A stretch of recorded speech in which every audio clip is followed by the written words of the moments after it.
it's currently having some kind of electoral impact.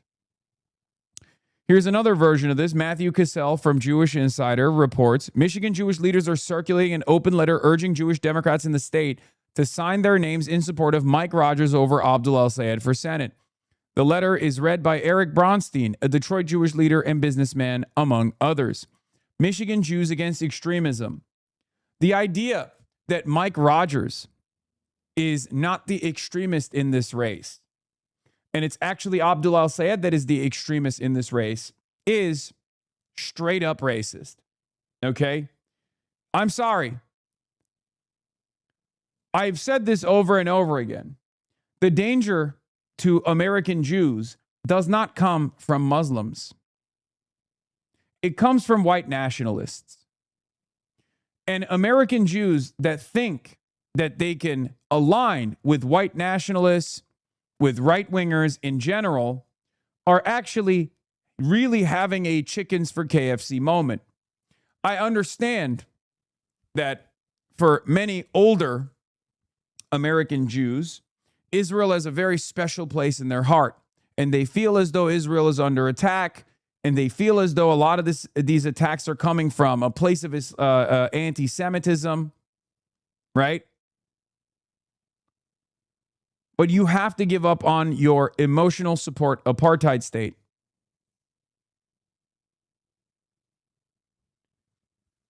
These people that you think you are aligning with are going to send you to the same concentration camps that we get sent to first. It blows my mind.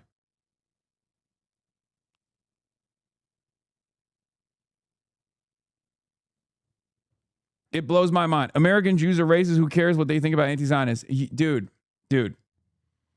This is not a beneficial mode of communication. Okay?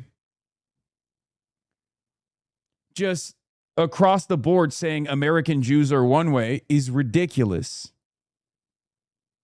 Okay? It's ridiculous. You're literally leaning into it. You're leaning into this narrative.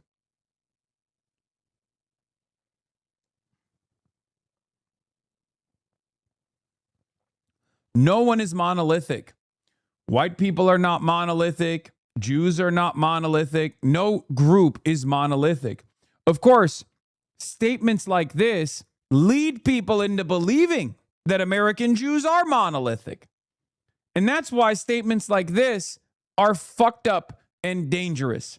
And I won't stop advocating for my values. I won't stop combating anti-Semitism as well as every other form of bigotry, even if every Jewish institution in the country comes out and says, Hasan Piker is our biggest threat. Okay? And we're pretty much there at this point, with the exception of like Jewish Voice for Peace and other anti-Zionist Jewish institutions. Virtually every Jewish institution in the country at this point has yelled about me being an ever-present danger. I have not shied away from expressing my opinion of the toxic and incorrect nature of anti-Semitism, regardless. Because my values are my values, irrespective to what Zionist institutions are presenting themselves as.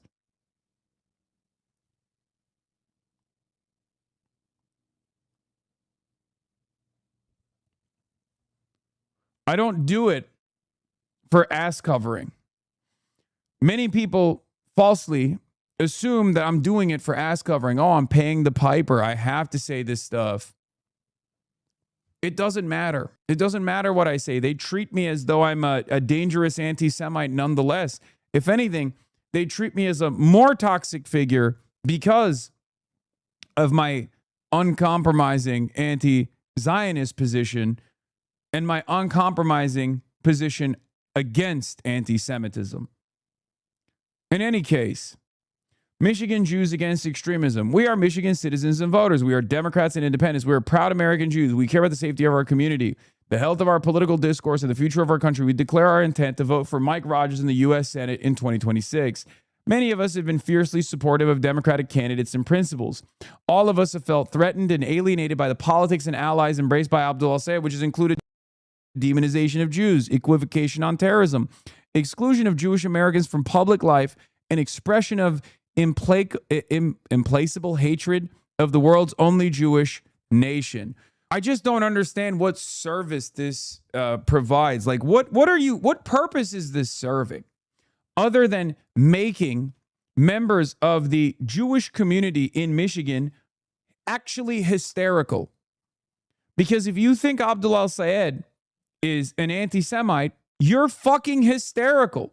One of the first backers of Abdul al-Sayed was Andy Levin, the president of his own synagogue, a proud Michigan Jew. That was one of his first backers. Levin, sorry. Abdul al-Sayed is backed by many Jewish Michiganders. Abdul al-Sayed has never demonstrated any hatred to any group. Certainly not Jews. Certainly not anybody else. So, what's insane about this is all you're doing is freaking out. This is just self-induced diaspora syndrome, rejecting all of your personal political values to defend reactionary nationalism, something we are all familiar with, but in this case, you're not even diaspora to the state anyway. Yeah, no, that's it. That's it.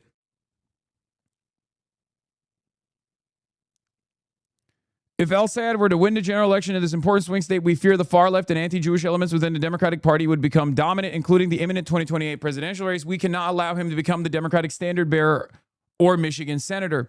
We know Mike Rogers served ably in the House of Representatives in his early career in the military, national security, and law enforcement. He has been and will be a friend to the Jewish community. Our vote for Mike Rogers does not require that we agree with him on every issue or that we support President Trump. Yes, it does, by the way. Yes, it does.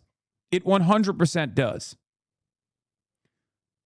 You're saying that you don't want someone who is critical of Israel, who literally abides by the overwhelming majority position on Israel, to be the deciding vote on the Democratic Senate majority to create an environment of accountability, just a little bit of legislative accountability on the current president, the current fascist president, because you're worried about its considerations for 2028 with American Democrats and their relationship with the state of Israel that has done a genocide, that's maintaining an apartheid.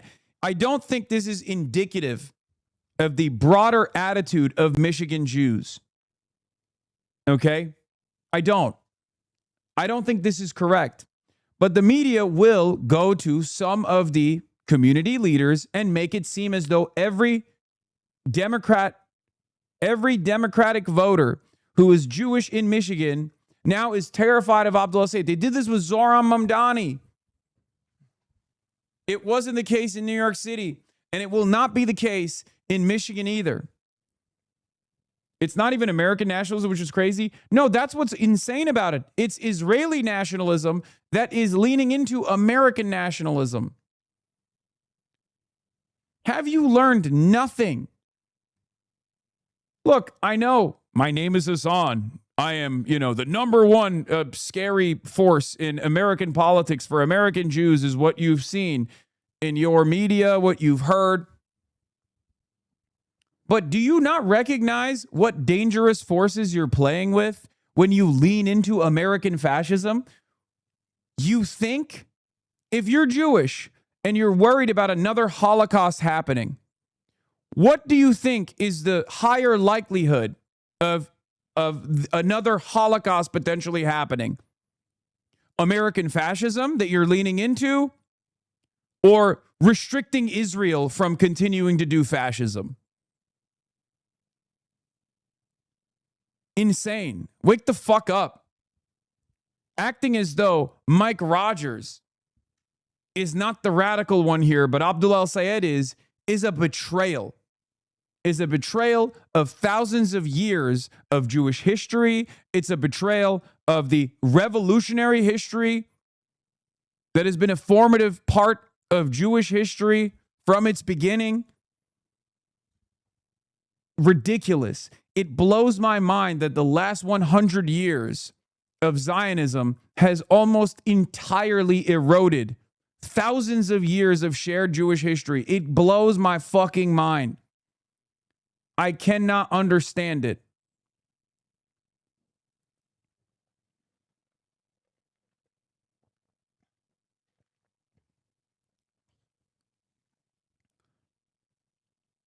Here in Michigan this year and in this Senate race, our well-being and our own voices are at stake. This is a moment when each of us must speak out. We're voting for Mike Rogers. We ask other Michigan Jews to vote with us, to join us.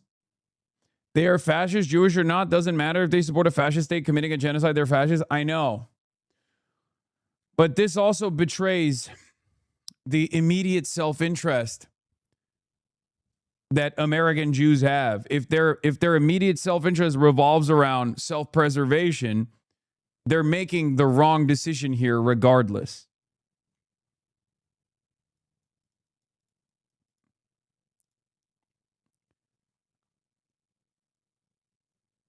Yeah, Jewish socialists help build multiracial democracy in America, man. What the fuck are we doing?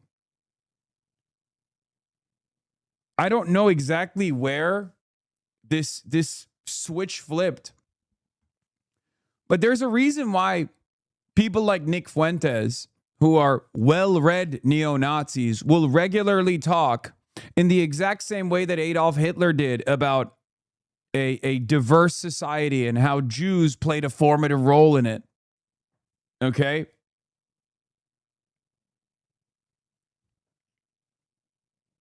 That's why I talk about PEP, Progressive Except for Palestine, and how much American Jews have played an important role in all aspects of labor struggle, in all aspects of the civil rights struggle.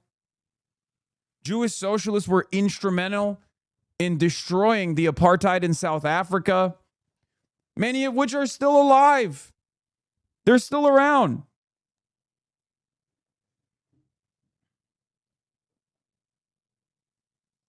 What are we doing? These are very well-read, very influential, and oftentimes very wealthy individuals who are saying completely unhinged shit. It doesn't make any sense. You know better. You know better. You know better than to entertain these dangerous forces. That's crazy. It blows my mind how much the toxicity of Zionism has eroded even the self-preservation instinct of American Jews that lean into things like this, that lean into dangerous forces like this. It doesn't make any sense.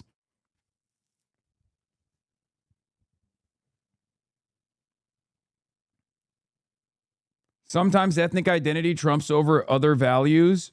You saw a decades-long alliance amongst Jewish and black New Yorkers in the civil rights movement completely collapse into animosity after the Crown Heights riot. We like to think we're above tribalism, but we aren't. I just think that, like, I just think you have to have higher principles, you know? You have to have higher values.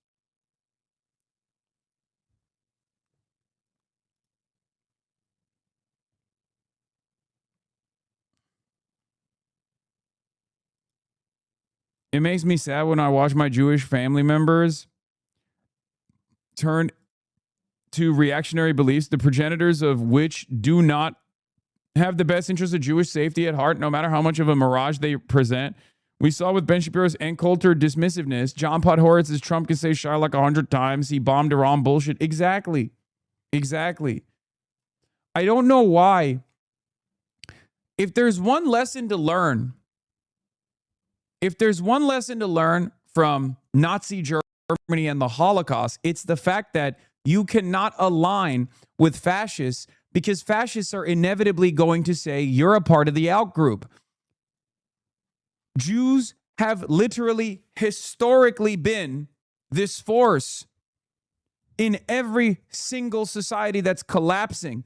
In every instance of economic volatility, who do the forces that control society turn to and shift the blame to? A minority population that has a lot of money. It's always been the Jews. You think that you can continue with this allegiance? Are you fucking stupid? Right now it's Muslims. It doesn't matter. It doesn't matter. Muslims are the out group right now, but Jews will inevitably be the out group as well. So it doesn't make any fucking sense. That's kind of the whole point of building a multiracial, diverse society that exists harmoniously. That's the whole point.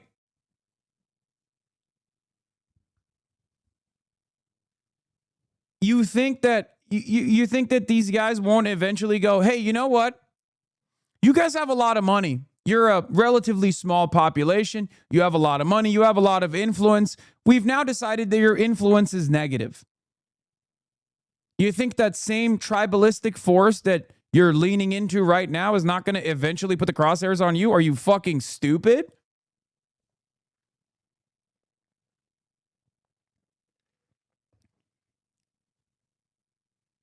It's going to happen. It's already beginning to happen. I mean, look at James Fishback. James Fishback ran on the Holocaust might have not happened, but if it happened, it's good ticket, you know? And he got 10% of the vote in the Florida gubernatorial primaries for the Republican Party.